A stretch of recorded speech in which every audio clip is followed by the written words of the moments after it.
Hey, family.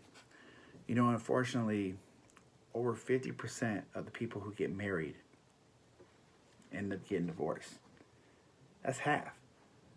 I mean, it's 50% of the people who come together and put their vows and say, I love you, I want to spend the rest of my life with you, end up at some point saying, I don't want nothing to do with you.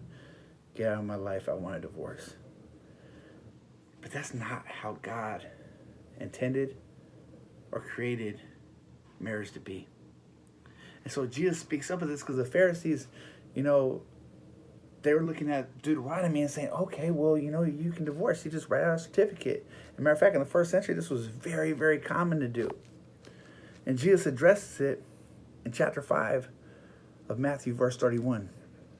He says, it was also said, whoever divorces his wife, let him give her a certificate of divorce.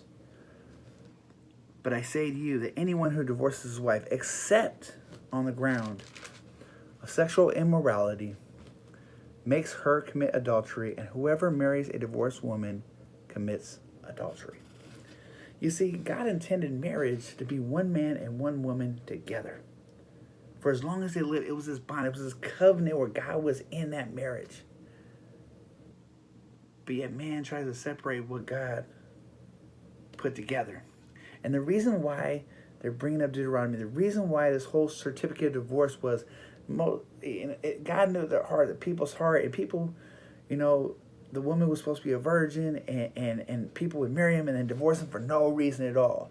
So it was supposed to be a way out, like, okay, protecting the woman, like, we're divorced, and then, you'll be able to remarry someone else. But that's not God's heart. That was not the intent when Adam and Eve, when God created them to populate the earth in marriage. It was supposed to be this godly marriage that was supposed to be an example for all humanity. You know how big of a testimony it is when marriages stay together, when Christian marriages stay together? How bad of a testimony it is when they don't? Yeah, sexual immorality, that's the two become one flesh. Now you got two become multiple flesh. That's not the two become one flesh. Doesn't mean that if you've been in a marriage and your spouse cheats on you that you can't work through that and forgive them. No, that's not what I'm saying. But anything other than that, you need to work it out.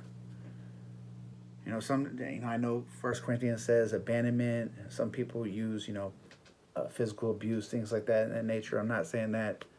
But the heart behind it, this is what Jesus addressed.